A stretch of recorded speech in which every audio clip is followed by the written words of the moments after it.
Thank you. Good afternoon, everyone. The Office of the Vice President would like to thank everyone for joining us on our Thanksgiving and would like to wish everyone a very Merry Christmas, and I hope that you spend your Christmas and holidays with your loved ones and your families. Thank you. Questions? Hi, ma'am. Good afternoon. Mads po from Net25. Ma'am, you decided not to go na sa NBI. Though, in a statement kanina, sinabi naman ni Director Santiago na magiging pata sila sa investigation. What's your take on this po? Yes, ma'am. The lawyers presented me with options, and I asked them if I needed to go to the NBI for the subpoena, and then they said that I have options not to go. I can send a letter, I can send a position paper, I can send an affidavit. And so we decided that a letter will be sent to the NBI. And then with regard to patas, I don't think magiging patas itong investigasyon na ito. Dahil kung nakita nyo naman yung mensahe ng Pangulo na sinabi niya na ganitong kriminal na mga, sorry hindi ko maalala yung exact words na sinabi, pero sinabi niya ganitong mga kriminal na ageist. Sinabi niya ganitong mga kriminal na gawain na hindi ko palalampasin. So, makita na natin, no, the pronouncements of the President, meron ng bias doon. And kung nakita nyo rin yung interview ng isang USEC ng Department of Justice, sinabi niya, a threat is a threat. Well, if you're a lawyer, you would argue na no, there's several kinds of threats. But nakita nyo na doon pa lang sinabi na niya kung ano yung position niya. At as a USEC of DOJ, we expect that that is the position of the Department of Justice. So kahit pa man pumunta ako doon, hindi ako pumunta doon, we believe, and I believe, that we, meaning the lawyers and I, believe that cases will be filed. So, kahit pang sabihin nila na merong investigasyon, sa simula pa lang, nagdesisyon na sila na mag-file sila ng cases. Ma'am, clarification lang. Nabanggit niyo po, nagpadala kayo ng letter. Aside from that, magbibigay po ba tayo ng affidavit or statement po? Hindi na. Tinanong ko sa lawyer kung idadagdag ko pa ba yung affidavit ko. Sabi niya hindi na daw kasi nilagay ko naman na doon sa letter, kung ano yung sasabihin ko sa affidavit. Thank you, ma'am. Thank you. Another follow-up. Good afternoon, Ma'am Celerina Monte from NHK. You have mentioned that there are already biases on how the government or the DOJ treat your case. So what would be the worst case scenario na nakikita ninyo na maaaring mangyari sa inyo? Okay. Ang worst case scenario, thank you, Ma'am Cel. Ang worst case scenario na nakikita namin is removal from office, impeachment, and then patong-patong na mga kaso, multiple cases to be filed, which the lawyers already told me to expect as well. That is why I just decided not to go to the NBI, because clearly the pronouncements of the President and the USEC of DOJ point to cases to be filed. Well, parang may nag-raise before that it could be like a violation dun sa anti-terrorism law and plunder, which are non-bailable offenses. So, could that be part of the worst case scenario na hindi kayo i-arrest kayo just in case and no bail? Yes, that could be as well. That is a possibility, ma'am, for cases that are without bail. And as I said, when I read the subpoena, I read there it was for grave threats na hindi naman grave threats yung ginawa ko under the revised penal code, and it was for anti-terror law. So napaisip ako, bakit anti-terror law ang iniimbestigahan nila?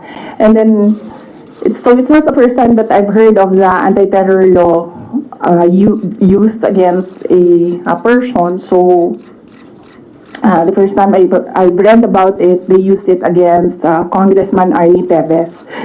So I inquired about what happened in Negros. So I was told, yun nga, there was a red notice, there was a AMLAC, freezing of assets, money, there was, well, a warrant of arrest, yes. And very recently, I read again the law, and then I found there that there is a provision there, removal from office. So on that point, it's still kumbaga an avenue, I think, that they're pursuing to remove me from office. Follow-up question, Joanna. Good afternoon, ma'am. Yes, ma'am. So you mentioned that there is a possibility of them coming to arrest you. Have your lawyers briefed you on what to expect in case they do come?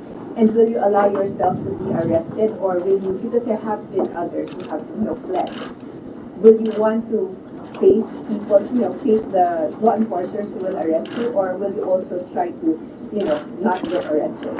No, I do not plan to leave the country, or I do not plan to hide if there will be a warrant of arrest. Mainly because my children are here. So if I am detained, I want to be able to still see my children. So I have no plans of doing that. I have no plans of leaving the country to hide. One last follow-up for this month. Case of Ukol. Congressman Marcoleta offers himself as your lawyer in case tutuloy yung impeachment case against you. Will you accept the offer? No, I think, well, first off, I'd like to thank Congressman Rodante Marcoleta for his offer to be my lawyer in the impeachment case. I appreciate it because he's a very good lawyer. He's a brilliant lawyer. In fact, he pointed out to me points during the committee hearing that I was, as a lawyer, I was not able to see. So that shows his astuteness in the law. But I feel that he will better serve the country if he remains as a member of the House of Representatives. That is what is important right now. We need good public servants, good leaders, good officials in government. And I assure everyone that we already have lawyers helping us. In fact, the moment that Franz Castro announced last year that they are planning to file an impeachment, we already talked to lawyers who will handle the impeachment case at the time. But now, cases pala, 3. So we just need more lawyers. And we already discussed this with the first team that we hired as lawyers. Another follow-up. Pala, 3. So we just need more lawyers. And we already discussed this with the first team that we hired as lawyers. I just want to ask how are we preparing, or what are our preparation, and how are we going to respond to the impeachment or the worst case scenario? Oh, okay. Yes, ma'am. So very recently, we had a meeting with the lawyers, and what was discussed there was the arrangements, because we needed more lawyers. We are expecting another impeachment case, no? So this may be 3 impeachment cases. So, and then we will await an official copy of the articles of impeachment so that they can prepare the defense. We already have advanced copies of what is filed in the House of Representatives, and they're starting preparatory works right now. Ma'am, most of your allies and former allies have changed positions or changed, their sides. How do you feel right now? And if, for example, the impeachment comes through, are you confident with the numbers both in Congress and the Senate? No, we're not confident with numbers, ma'am, because impeachment is a legal process and a political activity. So we are confident with the legal aspect of the impeachment because all the lawyers that I asked to review the initial drafts of the impeachment complaint really said that this is not, they would say it's not an impeachable offense and this is not an actionable offense, things like that, lawyer talk. But with regard to politics, that is a different matter altogether. So we do not know what will happen with that. How do you feel that you're changing sides at this very moment or even before? Well, that's politics. They always say that there are no permanent friends and enemies in politics. So it really depends on the person, no, on the politician, what path he will choose. MC Reyes. Hi, ma'am. Related to the worst case scenarios. Yes. The House of Government Committee said that they are eyeing the possibility of filing plunder, technical malversation, and falsification charges, among others, against you and several other officials of the OVP and formerly with the DepEd in relation to the alleged misuse of the confidential funds. Have you discussed this already with your legal team, with any of the lawyers? And what can you say that is a very heavy case, plunder? Yes. Yes, oo. We have an inventory of possible cases to be filed because right now it's only the 2 impeachment cases that are filed with the House of Representatives. All the other cases, we have a list, we have an inventory, and we have lawyers assigned for each case. Usually cases that are similar, we assign it to one lawyer. And then other cases, we assigned it to other lawyers so that we ensure that all the cases have lawyers focused on each case. Another follow-up. Dennis Sanito po po natin. Dennis Sanito po from Bondoranio, Philippines. Ma'am, na-consult niyo na ba yung family niya about this? Dahil kanina nabanggit niya tungkol sa mga lawyers about sa family. Si PRRD, nakausap na po ba ninyo? And ano yung payo po sa inyo? Hindi pa kami nagkausap ni dating Pangulong Rodrigo Duterte. I expect na magkikita kami as usual sa December 24 sa bahay ng mother ko. Likely, baka doon namin mapag-usapan yan kung man mapag-usapan namin dahil madalas kasi kapag nagkasama-sama yung pamilya, lalo na pag nandyan yung mga apo, ay yung mga apo yung pinag-uusapan ng pamilya. Nagsabi si Pangulong Duterte na magpapadala siya ng pera para sa pambayad daw ng mga abogado kasi alam niya na napakaraming mga abogado ngayon ang kinuha para sa iba't ibang mga kaso. Pero nagsabi na rin ako through my brother kasi yung kuya ko yung sinabihan niya, nagsabi ako na huwag na lang siya magpadala ng pera dahil nakapaghanda naman na kami para sa impeachment case. Kasi yung sinabi niya impeachment case, sir. So sabi ko, nakapaghanda kami sa impeachment case. Kasi nga, last year, nag-announce na si Franz Castro ng impeachment. So the moment na sinabi yon, and the moment na nakita namin na tuloy-tuloy yung attacks against me, ay naghanda na rin kami para sa mga abogado. Hi, ma'am. Mara Cepedo from Straits Times, Singapore. Ma'am, you already mentioned that your lawyers are prepared to answer the impeachment cases, but the opposition groups who have filed the complaints against you are accusing you of being evasive in your answers in the alleged corruption and misuse of millions of confidential funds. Ma'am, baka you can offer an explanation also to taxpayers kung above board po ba talaga yung paggamit nitong mga confidential funds para matapos na rin, ma'am, yung question once and for all. Yes, ma'am. I'm not being evasive.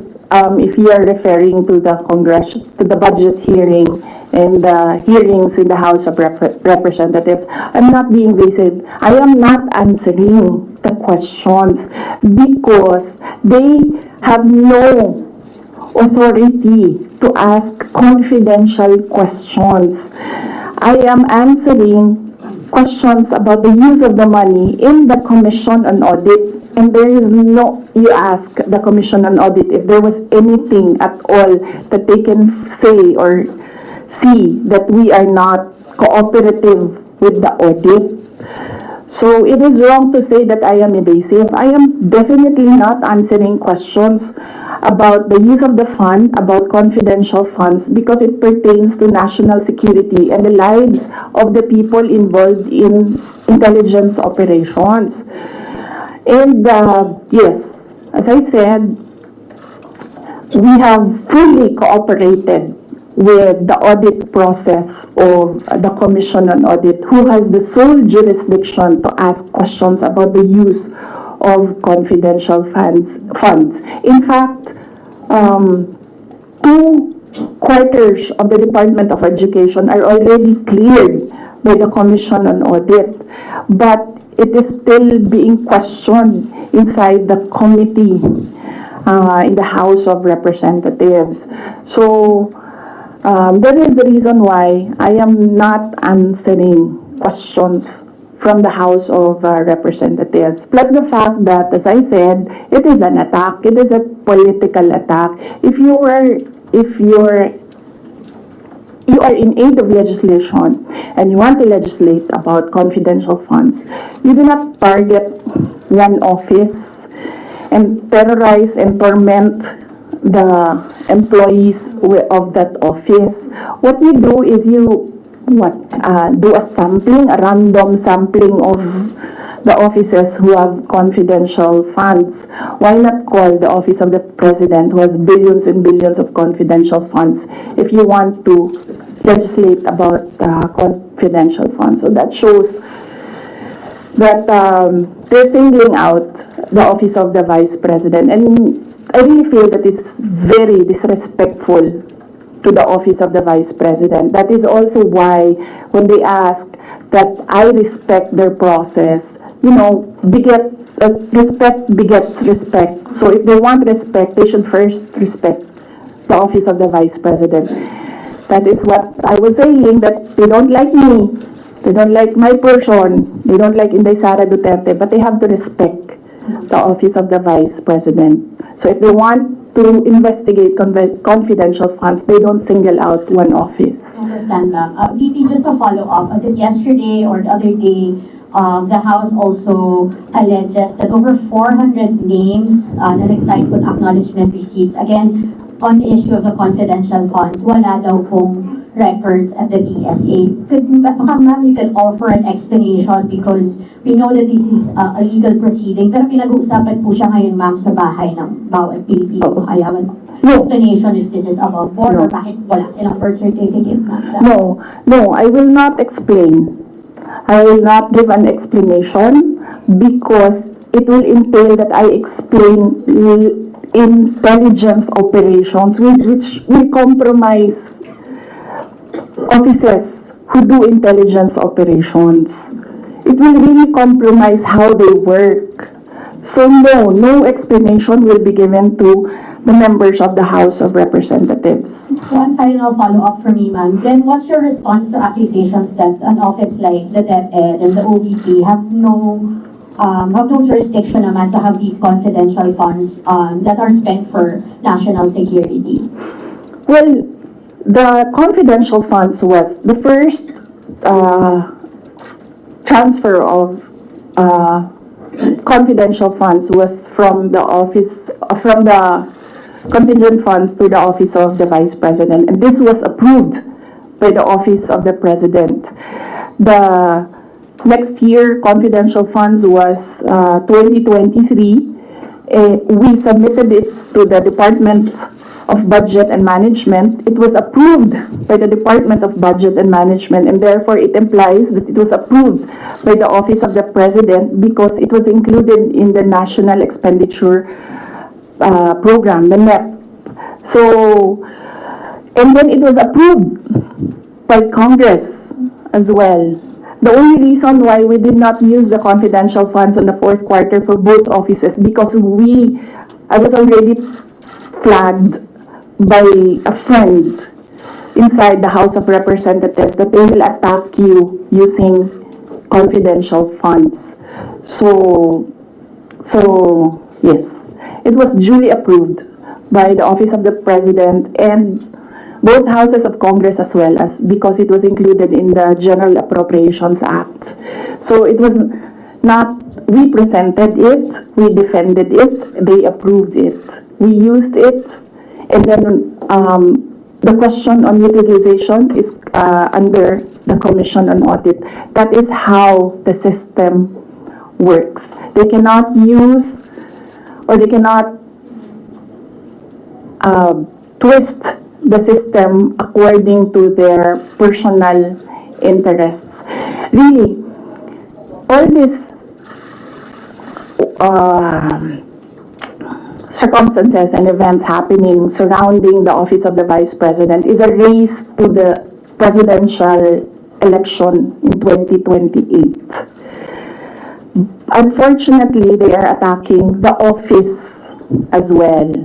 So, dyan ako medyo, and the personnel of the office of the Vice President. So, dyan ako medyo pumapalag. Wala namang problema kung atakihin ninyo ako. Kasi politiko naman talaga ako. Pero may problema ako pag inatake yung opisina at yung mga kasamahan ko dito sa opisina ng Pangalawang Pangulo na nagtatrabaho lang. Next question, part of you, Al Jazeera. Yeah, good afternoon, Madam. Good afternoon, Madam Vice President. I'm just going to pick up on Mara's line of questioning. You said, and I understand your explanation about these confidential funds haven't been approved by several layers in the government.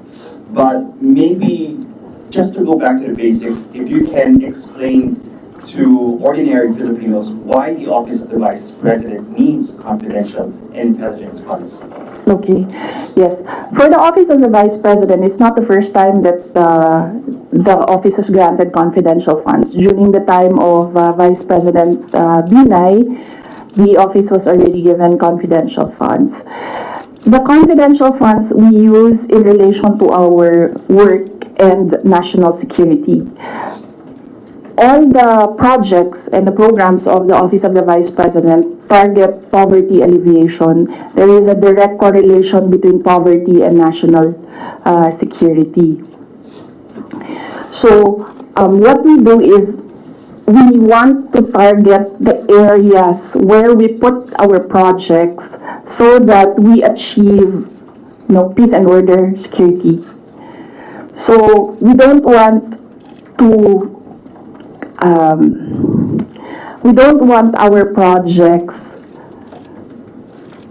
put in areas where it is not needed for poverty alleviation. So we want to prioritize the areas. And the only way to do that is to use confidential funds to purchase information. So where are the target areas? We need that so that our projects will serve these areas. So that's why we needed the confidential funds. In the Department of Education, there is a correlation as well of the education and national security. In fact, that is one of there is a correlation as well of education and national security. There are so many threats to education, not just insurgency, and threats to Department of Education personnel and students as well. And we wanted to target projects of the Department of Education as well in the most vulnerable areas and schools. That is why we needed confidential funds. It's all about national security. And the position of the Office of the Vice President and the Department of Education is that national security is a holistic concept. It's not just one like territorial defense, sovereignty. No, national security is about food security. It's about quality of education. It's about poverty alleviation and everything else that we need to do as a country to get us out of this poverty rut. But you are in the NTF-LCAP, so couldn't have your offices work with the NTF-LCAP as well as other government agencies that actually have national security mandates? In the NDF-LCAP, they are only about ano yung meaning ng LCAP? And local armed conflict. And local community armed conflict. And local, there, LCAP. So that is very specific to that local conflict and communism. So, as I said, the projects and the programs of OVP target poverty alleviation, and there's so many factors affecting poverty, and there are so many threats to education, not just insurgency. But there are also other government agencies with national security mandates that you can work with, your offices can work with. Yes, that is true, but we work far faster if we are allowed to purchase information and target our projects immediately on the certain school or certain barangay or certain municipality. We move faster if we can target our projects. Okay. Going back to the confidential funds, that was also about confidential funds, but the names that are being verified by the Philippine Statistics Authority, I know you said that you can't explain because they're confidential in nature, but maybe just a yes or no, because other names have cropped up. Aside from Mary Grace Piatos, we have Shippy McDonald, Fernando Tempora, Carlos Obishi, Raymunda Nova. These were mentioned in a column at the Philippine Star, and Joel Chua, Congressman Joel Chua was quoted. Are yes or no? Are these code names? Nakalimutan ko yung sagot ko. Sandali. I cannot explain confidential funds because it will entail explaining intelligence operations. And there is a law that prohibits officials who gathered information because of their office to divulge it in public. So it's the Anti-Graft and Corrupt Practices Act. There is a specific provision of law. You cannot divulge confidential information that you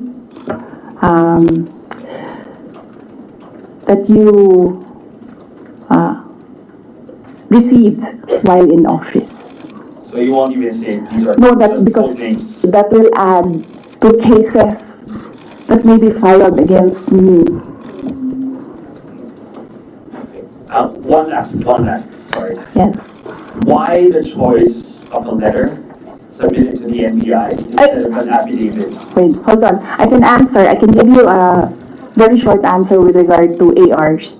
I had nothing to do with the preparation of ARs. It went down to the grassroots level. So I had nothing to do with preparations of ARs. I was up here in the structure and money went down for information. So you have no knowledge why all these names were used in the acknowledgement receipts? In the first place, we do not even know if these are ARs which came from DepEd or OVP to COA because there's a chain of evidence supposedly.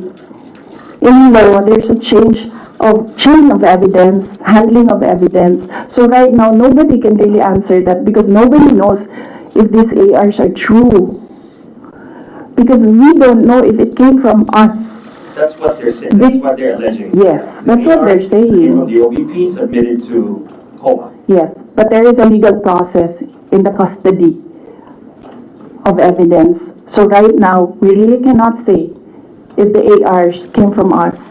Because the ARs that are with us has not been checked with the ARs that are with them. You're denying that the ARs came No, I'm just saying that we do not even know if the ARs with us are the ARs that are with them. Because the ARs from the field, going to the office, going to COA, that's not how you do legal work. It's not how you do legal work. There's a very stringent process in evidence. That is why even if there is no law prohibiting a person from divulging confidential information, person cannot answer that because we do not know if that paper that they're holding was the paper that came from the OVP and DepEd. Because there was no marking of exhibits. That was what I was telling Congressman Chua. You cannot ask the OVP personnel to say yes or no to an exhibit that was not marked as real and true, as correct, and as a faithful reproduction of the evidence of the office. So would your offices then be willing to certify? No, because there is no question about that. From the Commission on Audit, it's only a congressman saying that this paper and asking what is this paper about. There is no case. And that is to ask that about the paper is the sole jurisdiction of the Commission on Audit. Okay. So then if the Commission on Audit asks, That is what I was saying. We have been fully cooperative with the Commission on Audit. Everything that they asked for, we submitted. That is why there was a partial disallowance only.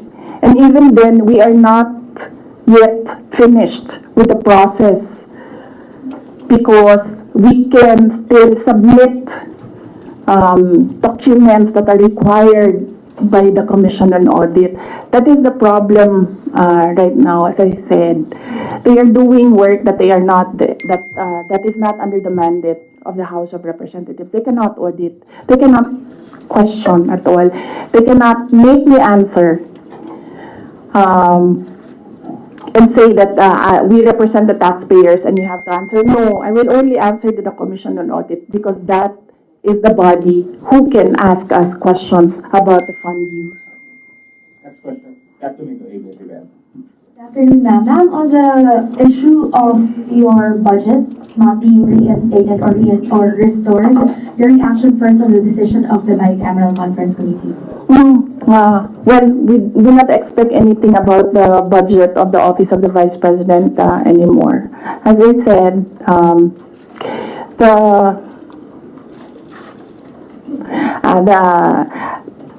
before I was saying that I am not the problem. I've been saying that I am not the problem. The problem of the Philippines is kahirapan, kagutuman, corruption, and all the other peace and order issues.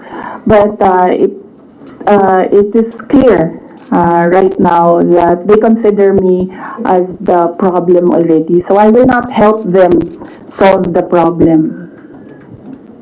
Ma'am, follow-up question. It's nearly January already. Your office will be filing a new budget request for 2026. How much do you intend to ask from Congress for 2026? We've not discussed that. We need to wait for the budget call because the budget call outlines the rules of your proposal for budget for your office. So we need to read the budget call before we can sit down and discuss a budget proposal for the office of the Vice President.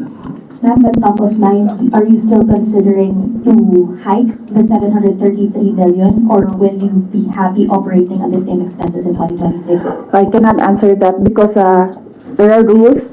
They usually put conditions in the budget call, and we really need to read the budget call to draft a proposed budget.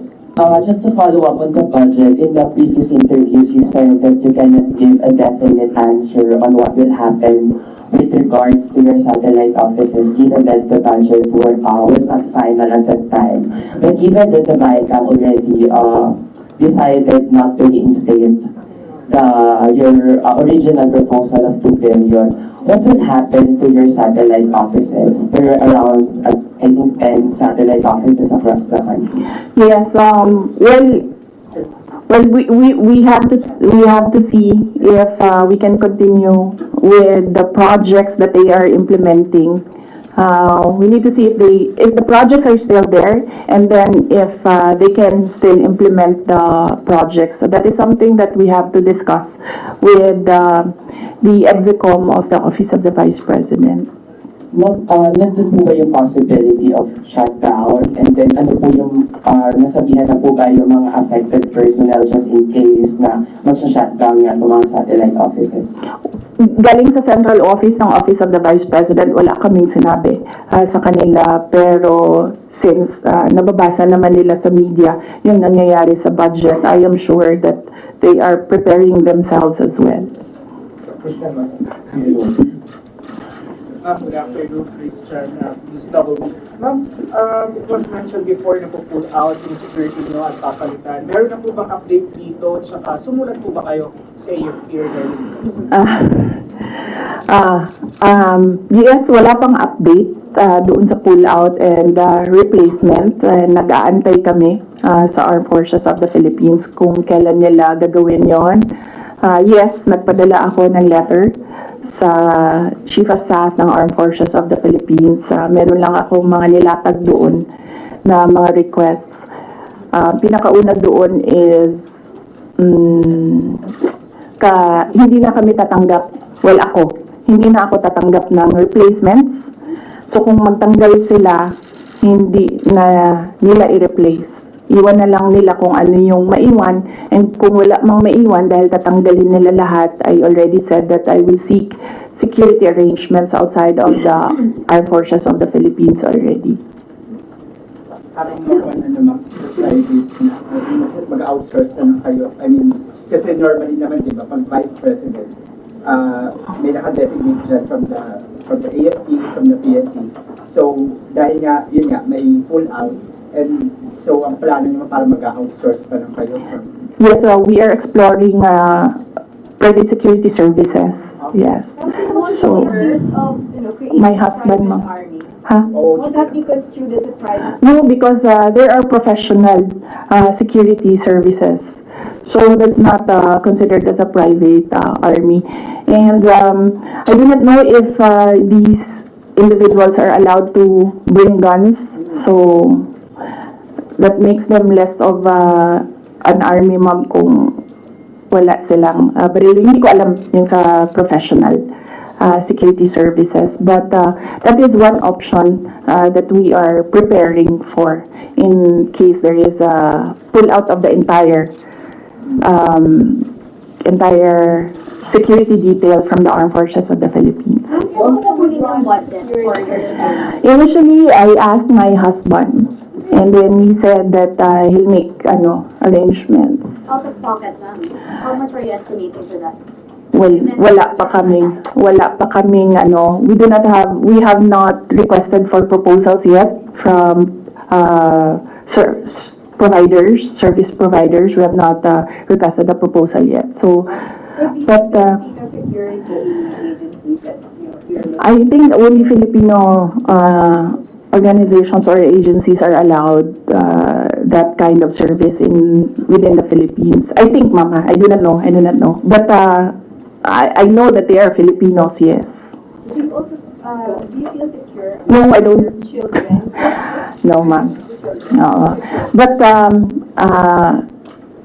no, I do not feel secure. As I said, that there's always been bias because when we see, say for example, DOJ, iniimbestigahan nila yung presscon, pero hindi nila iniimbestigahan kung bakit kami umabot dun sa presscon na yon.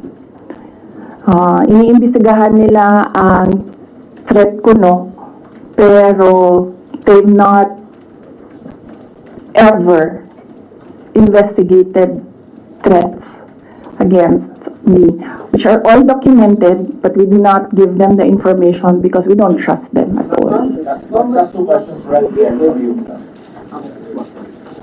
Ma'am, kasi sabi po ni mga congressman po, ma'am, kasi parang contrived lang daw yung threat ninyo. Parang it's just an imaginary threat. Like for example, si Asibre nagsabi na imaginary daw yung threat ninyo, unlike doon sa sinasabi na threat daw yung inyong threat to the first family and Speaker Romuald. So what's your take on this po? Kasi parang dinidismiss po ng mga congressman na kayo po ay nagkaroon ng threat sa inyong buhay. Parang sinasabi nila, hindi naman, parang imaginary lang yung threat ni Vice President as opposed to sa sinabi niya doon sa press conference. What's your take on this po? Yes, we have documents, sir. We have screen caps, we have photos, we have police blotters, we have everything on file.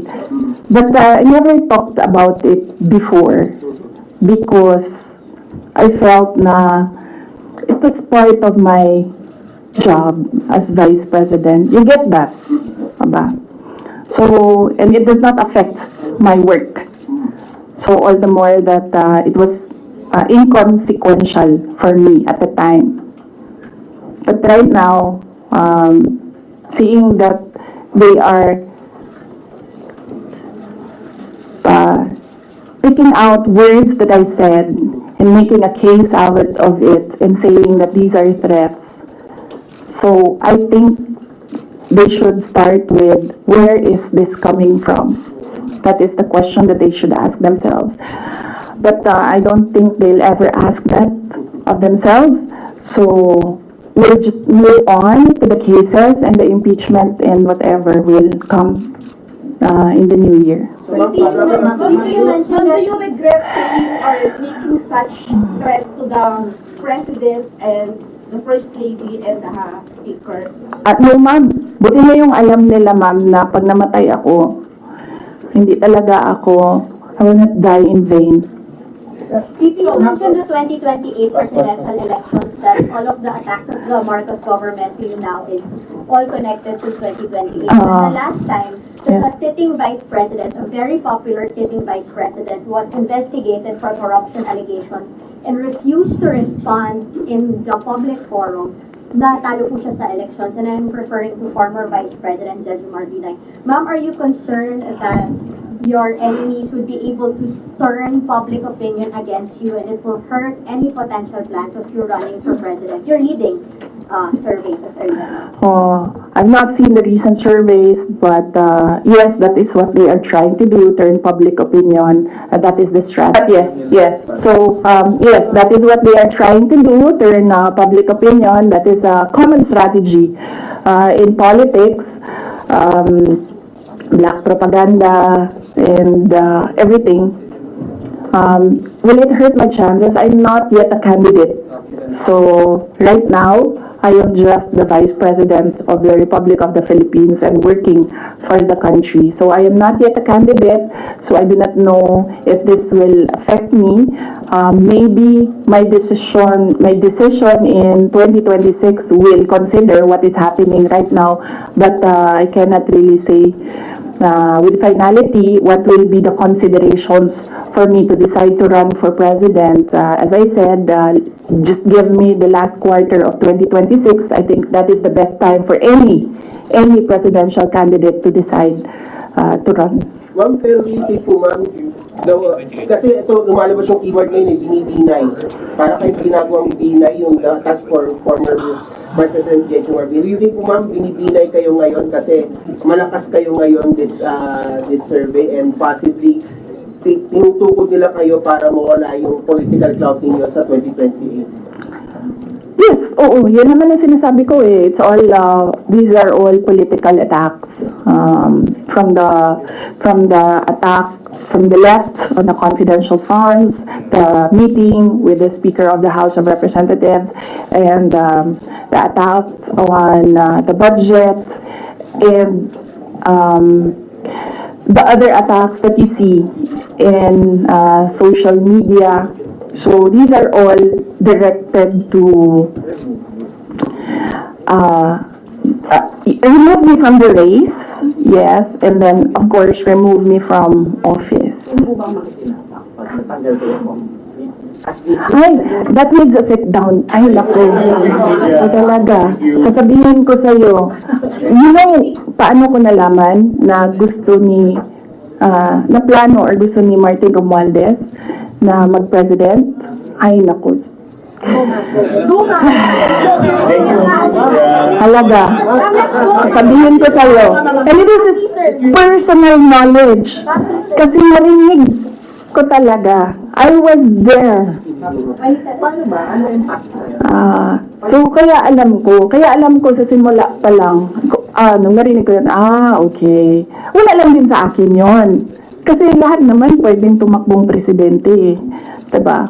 Ang hindi ko lang in-expect, yung gagamitin mo yung buong gobyerno para sirain yung isang tao. Siya may papalit sa'yo, ma'am, pag narinig. Yan din. Kailangan magdesisyon ng taong bayan. Gusto niyo ba ng Vice President Martin Romualdez? Yan ang tanong. Kasi, yan naman kasi talaga yung plano niya. So, kailangan mag-decide ng taong bayan if you want somebody sitting there na hindi ninyo binoto. Are you determined to stay as Vice President? Sir, ma'am, are you determined to stay as Vice President? No, I'm at peace. I'm at peace with whatever happens to me. I've already accepted that whatever happens to me, that will be God's purpose for my life. So I am at peace staying and finishing my term because that is my contract with the Filipino people, and I am at peace going if I will be removed from office.